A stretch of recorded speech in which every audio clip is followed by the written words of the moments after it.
Монгол улсад гэмт хэрэгээс урьдчилан сэргийлэх ажлыг зохицуулах зөвлөл үзүүлж байна.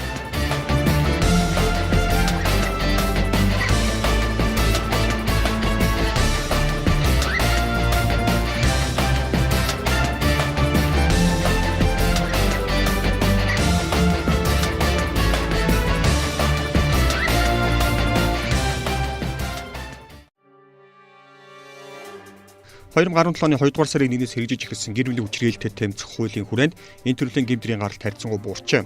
Тухайлбал өнгөрсөн 2016 оны эхний 10 сарын байдлаар 1194 гэмтрийг бүртгэгдэж байсан бол 2017 оны эхний 10 сарын байдлаар энэ тоо 871 болж буурч өмнөх оныхоос 27.1%-аар буурсан байна.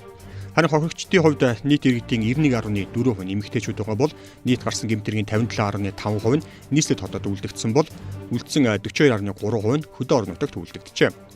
Хүчирхийлэл үйлдэгдэж байгаа газруудыг авч үзвэл 86.8% нь гэртээ, 13.2% нь бусад газарт үйлдэгдэжээ. Эндээс харахад энэ төрлийн гэмтрэг ихэвчлэн ахуй хүрээнд үйлдэгдэж байна. Тиймээс бид соёл урлагийн сургуулийн оюутнуудтай хамтран олон нийтийн газарт гэр бүлийн хүчирхийлэлд үйлдэгдвэл иргэд ямар хариу үйлдэл үзүүлэхээ турших зорилгоор нууц камераар бичлэг хийсэн юм а.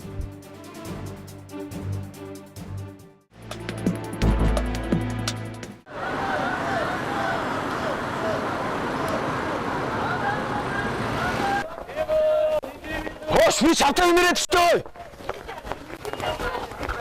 Чим өстой юм. Хой. Чи тавиач тэнийг юм уу? Хой би чамтай имэрэд хой. Чим юм зүв баг. Чи чимээгүй тэгвэл наа чи хүн бэ? Чи хинээсээ ичгээд байгаа одоо? Аа? Чи юм байдлаа чи хинээсээ ичгээд байгаа. Чим өстой. Ийм зүв байхгүй. Чи яах гэдэг? Юу гэсэн үг? Чи хүүхэд айлгаад энэ ойлгож байна уу? Би чиний наад хүүхдээ чинь заа юу? Би өөрийнхөө хүүхдийг хайрлсан шүү. Тэгээ би юу гэсэн? Чим өстэй ямар хой би чамтай юм яриад байна. Тавиач. Чим ямар Чи яаж байгаа?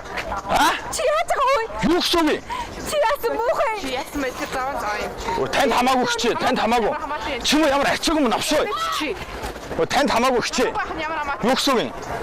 Хүү юм ихтэй үндэ. Чим өстэй. Чи намайг ингэж хуурч байгаа юм уу? Би чаав мэдээдсэн заа юу? Би яасан? Би ямар муухай? Чим од мураг болсон. Би чаав тэр болж байгаа. Чи байж. Чи юу гэсэн? Чи над хүүхэд айлгаад. Чи айлгаад юу гэсэн үг? Чи над хүүхдээ юм уу? Яасан ч түн чи. Танд хамаагүй. Хамаагүй яа хамаатай яа би. Та нар тэрс хамаагүй. Чим өстэй юм ачаагүй. Чи яаж тэр яваа? Такси бараад яв. Чим өө. Чим. Оо та нар хамаагүй.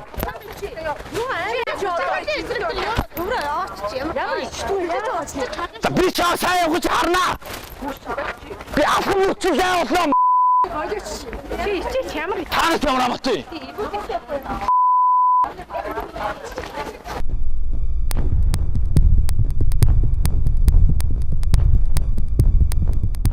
Гэр бүлийн хүчирхийллийн эсрэг тухай манад Игэл телевизээс зохиомж харуулсан юм а. Таас гэр бүлийн хүчирхийлэл үйлдэгдэж явах таслан зогсоох гэж оролдлоо те энэ талаараа. Миний эмзэглэж байгаа юм гэвэл одоо энэ залуучуудын ухамсар дорой байдлаас л болж байгаа. Энэ оюун санаанд нь хийж өгсөн байхгүй нэг.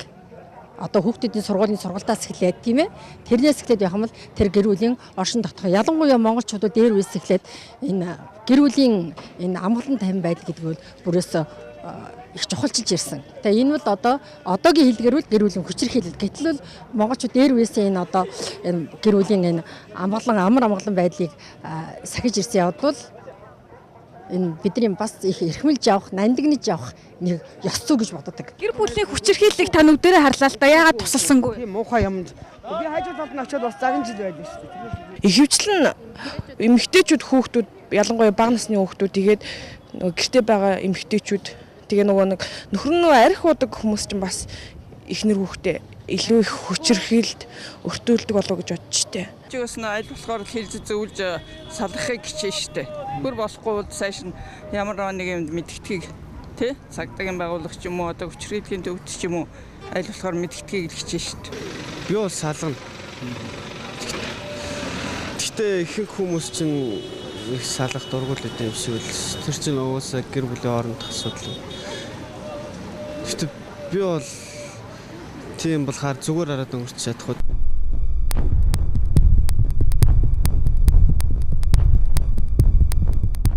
Ийм залуу хүмүүсэж өчнөө олон настай хүмүүс хажууд нь гудамжинд бас өөрт нь хэцүү шүү дээ тийм үстэй. Одоо өсч яваа залуучуудад бол хэцүү л байгаа гэж санагдав. Очиод салгахыг гэж бодсонгүй та сая. Гэхдээ би одоо тэр хахад аваад хойг очиод наанд гүйж бодол тэндээ энэ үл алхаад ирлээ шүү дээ. Муухай байна. Би залууг муухай. Залуучууд одоо сайхан юу боллоо. Дуу цагтаа дуудал гэлээ өөр яах вэ? Алгадаад авчаар гэж шүү. Гү тэр чинь одоо хүний эрхчлэн халдаж байгаа. Сая яг жигнэсээ ингэж болж исэн бол та хоёр очиод салах байсан уу одоо шиг би салах нь үтгэл би 102 дуудана. Би дуудах гэсэн байхгүй. Энэ бидний дүүд энэ байгаагүй байсан үү? Тийм үү? Одоо нэг залуучууд дандаа ухамсаргүй хүмүүжлэг болсон, даруулахгүй болсон.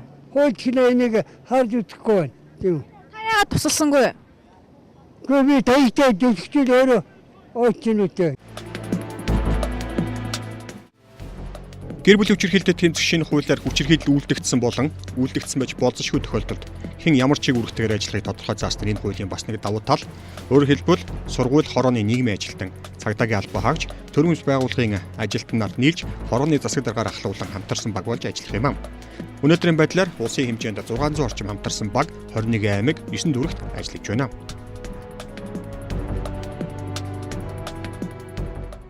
Гэр бүлийн хүчирхийлэл гэдэг дээр нэг дарагтны согтууралт, хоёрд одоо нөгөө хойд эцгийн дарамт. Тэгээд гурав дахь юм бол хүүхдүүд өөрсдөө гэмт хэрэгт өртөөд ингээд яваад байгаа бас анзаарахгүй мэдэхгүй ч юм уу тийм үйлдэлүүд бас их ажиглаад байгаа юм болов. Энэний талаар бас нөгөө мэргэжлийн хувьд, нийгмийн ажилтны хувьд өшөө илүү тандал судалгааг бас авч хүүхдүүдтэй бас ойр дотно иймэрхүү байдлаар харилцах тохиолдлууд бол гарч байгаа нь бол зайлшгүй байгаа. За манай хамтарсан багийн хувьд бол яг жилийн төлөвлөгөө гаргаад ингээд ерөнхийдөө ажилтдаг. Яг сургуулийн хэмжээнд ямар зүйл дээр ингээд хамтарсан багуудаа төр засгийн дээд байгууллагад хандах хэрэгтэй байгаад байгаа юм тийм яг сургуулаараа шийдвэрлэж чадахгүй юу байгаад байгаа гэдэг зүйл дээр бол ерөнхийдөө хамтарч ажилтдаг хамтарсан баг маань. Тэгээ эхний ээлжинд манай хамтарсан баг бол нэгдсэн одоо ийм судалгаанд орё гэд ажиллаж байгаа байхгүй юу?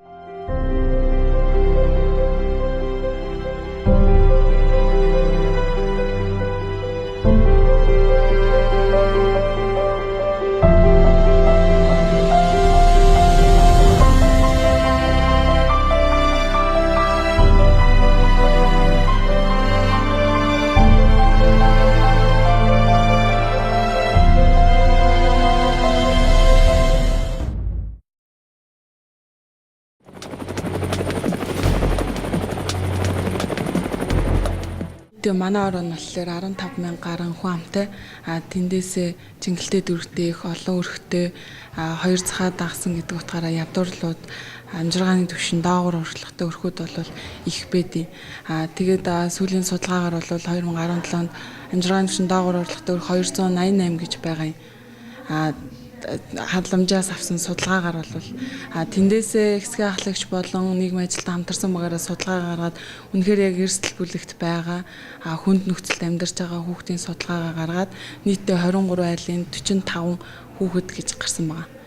Тэгээ яг судалгаан дээр үндэслээд судалгаагаараа дамжуулаад айлууд дээр очиод нөхцөл байдлын үнэлгээг нь судлаад үнэхээр туслам шаардлагатай айлуудаа бол төрийн бас байгууллагуудтайгаа хамтраад хүнсний болон хувцсны гэл янз янзын тусламжуудыг бол олгодгийг.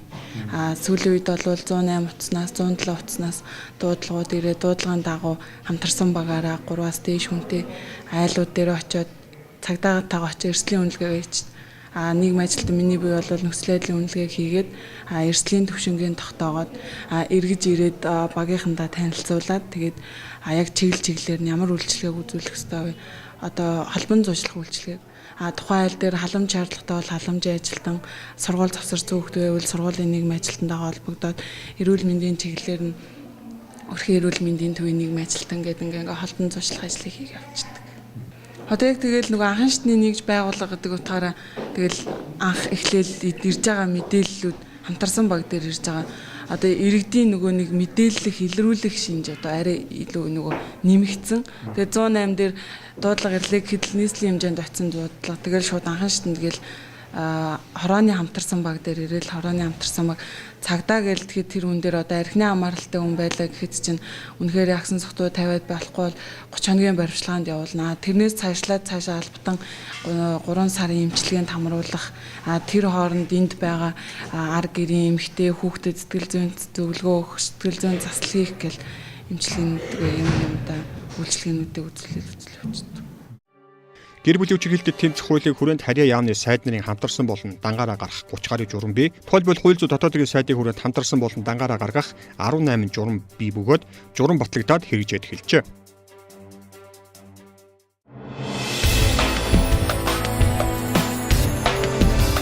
Монгол улсад гэмт хэрэгээс урьдчилан сэргийлэх ажлыг зохицуулах зөвлөл үзүүлж байна.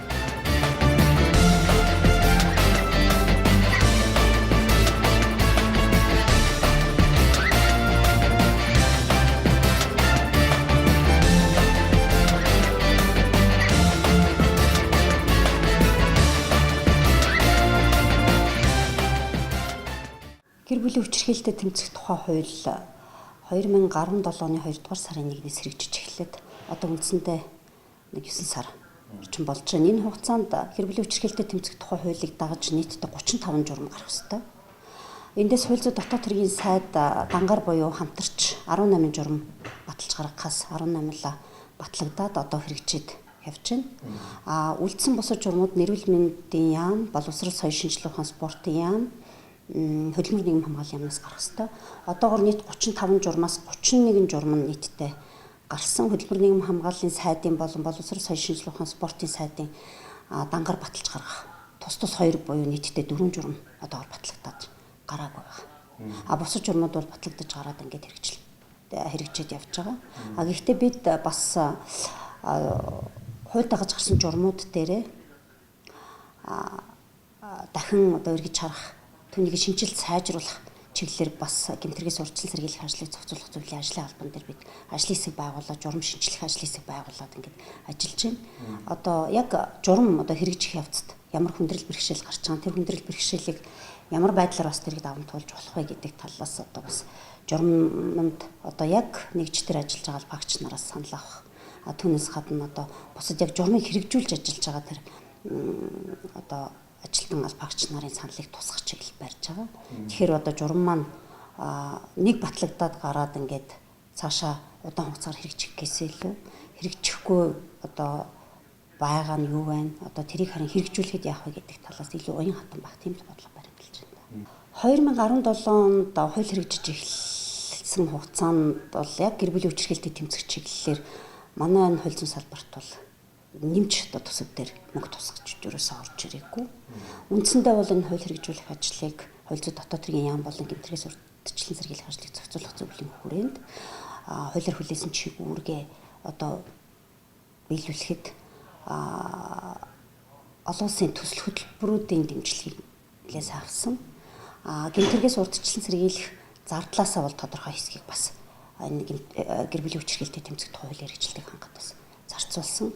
Энэ дээр бол одоо гол дэмжлэг үзүүлж байгаа олон улсын байгууллага маань бол нэгдсэн үндэсний байгууллагын хүн амын сангийн хэрэгжүүлж байгаа гэр бүлийн хүчирхийлэлтэд тэмцэх чиглэлээр хэрэгжүүлж байгаа төсөл байгаа.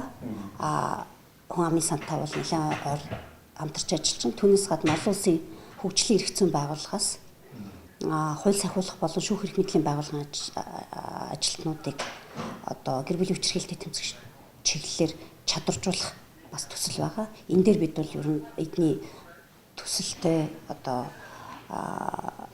мэрэгшүүлэх, чадваржуулах ажлуудыг бол нэлээд хамтарч хэрэгжүүлж байгаа. 2018 оны төсөв дээр бол бид бол өөрсдийнхөө саналыг оруулаад явж байгаа. Гэхдээ бас тодорхой хэмжээгээр энэ хуулийн хэрэгжилтийг хангахад бол төсөв мөнгийг бас боломжийн тавьдаг болов гэсэн тийм одоо тэмдэг хүлээлттэй байна. Гэр бүлийн хүчирхийлэлтэд тэмцэх тухай хуулиар иргэн та хүүхэд гэр бүлийн хүчирхийлэлд өртсөн байж болзошгүй гэж үзвэл төрийн бас байгууллагын ажилтан хуулийн этгээд болоод бусад этгээд тийм боловч мэдээлэл өгч болохоор заасан байна.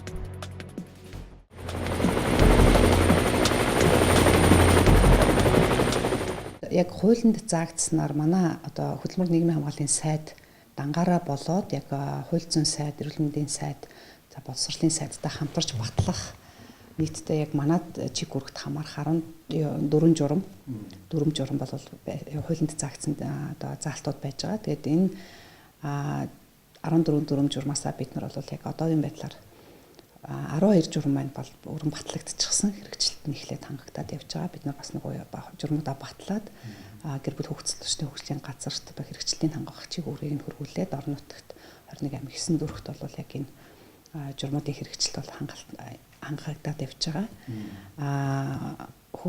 Төр хамгаалан байрлуулах үйлчилгээ үзүүлэх одоо мэрэгчлийн ажилтнууд болоод сургалт явуулах. За тэгээд сургалтын хөтөлбөр 2 маань бол боловсруулалтын шатандаа явж байна. Одоо яг тун утгагүй батлагдана. Мөн одоо төр хамгаалан байрлуулах үйлчилгээний хувьсах зарлыг тооцох журам маань бас санхүүжилттэй холбоотой хөрөнгө төсөвтэй холбоотой учраас бас тодорхой хэмжээндээр бид бас нэмэлт тооцоо судалгаа шаардлагатай учраас сангийн яамтай бас энэ тал дээр зөвшөлтсөөр бол хамтарч ажиллаж байна. Хуулийн хэрэгжилтийг хангах хүрээнд бид бас хүүхд хамгааллын хуульд заасан, хүүхд эрхийн тухай хуульд заасан хүүхд хамгааллын үйлчилгээтэй холбоотой одоо бүтэц нэгжүүдийг бол байгуулад ажиллаж байгаа. Тухайлх юм бол хүүхдийн тусламжийн 108 утасны одоо төв ажиллаж байна. За мөн засгийн газрын тогтоолоор хүүхд хамгааллын хариу үйлчилгээд үзүүлэх төр хамгаалах байрыг одоо нэгээд ажиллуулж байгаа бүтэц орон тоогийн тогтоолоор засгийн газрын тогтоолоор батлуулчихсан. За мөн сурвалж судалгаа мэдээллийн төвийг бол бүтэц орон тоогийн бас засгийн газраар батлуулаад манай гэр бүл хүүхд залуучдын хөгжлийн газрын дэргэд одоо үйл ажиллагаа нь эхэлчихсэн ажиллаж байна. Тухайлх юм бол хамтарсан багийн үйлчилгээ үзүүлэх журам гэдэг байж байгаа тийм ээ. Энэ болохоор хууль зүйн сайд манай хөдөлмөр нийгмийн хамгааллын сайд, эрүүл мэндийн сайдын хамтарсан тушаалаар батлагдсан. За энэ хамтарсан багт бол одоо хорооны нийгмийн ажилтан тийм ээ. За мөн өрхийн эмчт одоо хорооны цагдаа, за хүүхдийн асуудал хариуцсан төрийн бус байгууллагын ажилтан, эцэг эхийн ажилтан, засаг даргаар ахлуулсан хамтарсан баг байгаа шүү дээ тийм ээ. За энэ баг бол ажиллаад эхэлчихсэн. Өмнө нь бол ажилтдаг гэсэн яг халбайсаар бид нар журмыг нь батлуулаад тэгээд хамтарсан багийнхаа сургалтуудыг бол үндэсний хэмжээнд зохион байгуулсан. Улсын хэмжээнд 600 гаруй хамтарсан баг ажиллаж байна. Тэгээд энэ хамтарсан багийн сургагч багш бэлтгэх сургалтыг бид бол өнгөрсөн 4-р сард зохион байгуулад за үндэсний сургагч багш нар маань 21 амь 9 дөрөвт бол яг энэ 600 гаруй хамтарсан багт бол сургалт зохион байгуулад ажилласан байж байгаа. Гэр бүлийн хүчирхийллийн хохирогч болсон тохиолдолд хинт хаана хандхаа иргэд тэр бүр мэддэггүй. Тэгвэл хорооны нийгмийн ажилтан болоод хамтарсан багт хандах боломжтой. Улмаар тухайн хамтарсан баг эрсдлийн үнэлгээ хийж шаардлагатай сэтгэл засал болоод сэтгэл зүйн зөвлөгөө өгөх зэрэг төрийн үйлчлэг үзүүлэх юм байна. Шаардлага тохиолдолд тухайн хохирогчид 37 хоногийн хугацаанд төр хамгаалах байраар үйлчлүүлэх эрхийг нь хуульд зааж журмаар зохицуулжээ. Нийтийн цагдаагийн газрын харьяа төр хамгаалах байр гэж бол байгуулагдсан. За энд маань ямар хүмүүс ирэх вэ гэхээр гэр бүлийн хүчирхийлэлд өртсөн аюулын зэрэг өндөртэй амь нас эрүүл мэндийн аюултай нөхцөл байдалд байгаа үйлчлүүлэгчийг дүүргийн цагдаагийн хэлцүүдээс манай хамгаалахын тавьж өгч байгаа. Хамгаалах байранд ирсэн тохиолдолд бол нийгмийн ажилтан сэтгэл зүйч энээр төрүүлж уулзаж сэтгэл зүйн тайвшруулалтын үйлчлэг үзүүлнэ. Мөн нийгмийн ажилтнууд маань болохоор холбоон туршлага ажлыг зохион байгуулна. Бусад төрийн болон төрийн бас байгууллагатай холбоон туршлага ажлыг зохион байгуулна.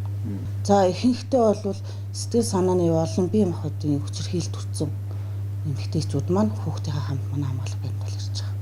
За манайх бол 1-ээс 30 хоногийн хугацаанд бол байрлуулдаг. Сургалтын хувьд бол манайх дотооддоо бол хаа улдурын насан туршийн боловсролын төвтэй хамтраад хүүхдүүдийн сурлаасан хоцрохын тулд сургалт бол байнга явагдаж байгаа. Одоо эхний 10 сарын байдлаар бол 84 гэр бүлийн 186 хохирогч ирсэн байна. Энд чинээс насан туршийн эмэгтэй маань болохоор 68 эмэгтэй байна. Эрэгтэй хүүхэд маань болохоор 55 хүүхэд байна. Эмэгтэй хүүхэд маань 63 хүүхэд бол яг манай хамгаалах байраад одоо 2017 оны эхний 10 сараар байдлаар хөгжүүлсэн.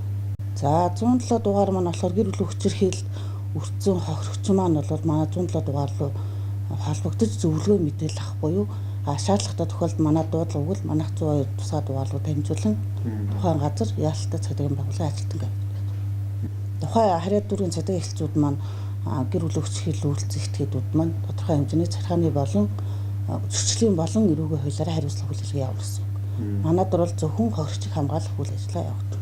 Манайх бол ер нь бол 30 хүн хүлээж авах хүчин чадалтай хамгаалах байр маань. За яг өнөөдрийн байдлаар бол 5 гэр бүлийн 16 үйлчлүүлэгч манайд байна. Үүнээс насанд хүрсэн 5 эмэгтэй байна. Бусд нь бол хүүхэд. Хүүхдүүд юу гэрэл хүчирхийлэлд бас их өртөд байгаа. За ерөнхийдөө нөгөө ээж маань өртөж байгаа болоход дагаад хүүхдүүд маань давхар өртөж байгаа. Тэр утгаараа хүүхдүүд маань бол байнгын нээжтэй цог хэрэгтэй. Тийм болохоор нөгөө хүүхдийн тоо өндөр хараад байгаа. Хүүхдийн эсрэг хүчирхийллийн талаарх мэдээллийг цагдаагийн байгууллагад цагдаагийн албан хаагч эзгүүд сум багийн засагт даргад болон хүүхдэд яаралтай тусламж үзүүлэх 107 болоо 108 дугаараадад мэдээлнэ. Үүний үр дүнд хүчирхийллийг газар агуулгыг тасан зогсоох боломж бүрдэн хууль хэрэгжиж эхэлсэн сүүлийн 9 сарын хугацаанд тодорхой ахиц гарч байгааг цагдаагийн байгууллагаас гаргасан тоо мэдээнээс харж болохоор байна.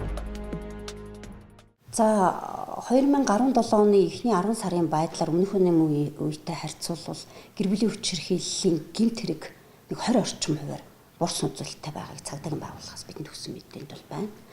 Гэхдээ зөрчил маань 2.5 дахин нэмэгдсэн тийм дүнтэй байна. Гэхдээ энэ бол бас нэг талаас яг гэмт хэрэг юунаас болоод буруу, хууль хэрэгжээ буруу, эсвэл өөр удаа шалтгаан нөхцөлөөс байгаад байна уу?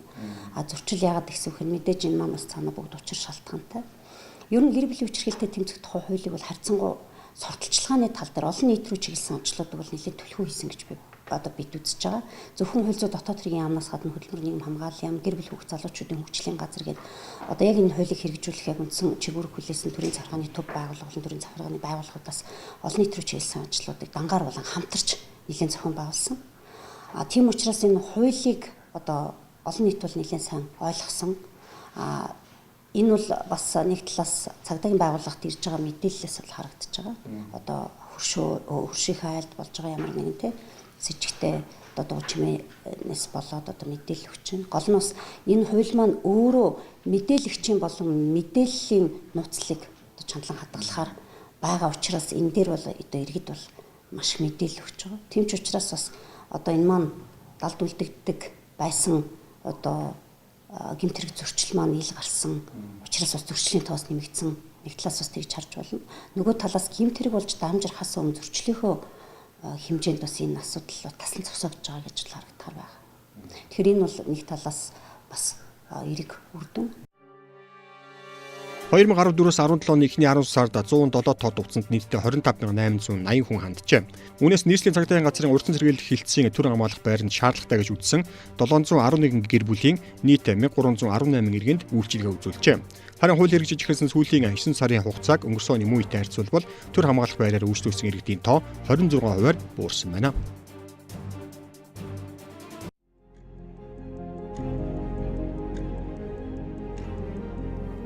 Халамжид хань хонгорхон үрсээ хайрл.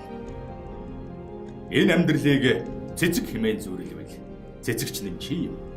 Усалж тордох бүрээд өнгө засч энэ орчлонг чимдэг эмзэг ягаахан сарнаа хань үр хүүхдүүд чинь. Гал халуун хайр чинь амьдрал болон цэцэглэж ганцаар явсан чи хань үр хүүхдүүдэрэн хүрээдвэл төөрдөг байшин шиг олон өрөө төмөр хүлгийн ганганаар энэ амьдралыг битгийдэг. Дөрвөн хантайгэр дугуй тулгын дундч сэтгэл тайван амьдрал байдаг. Тойруулж барьсан гэртэн эвийг зангидэн жаргаж үрсэн хайрлан ханиан халамжиж мөр бүтэн сэтгэл дүүрэн явах нь гэр бүлийн нандин холбоо энэ амьдралын утга учир юм.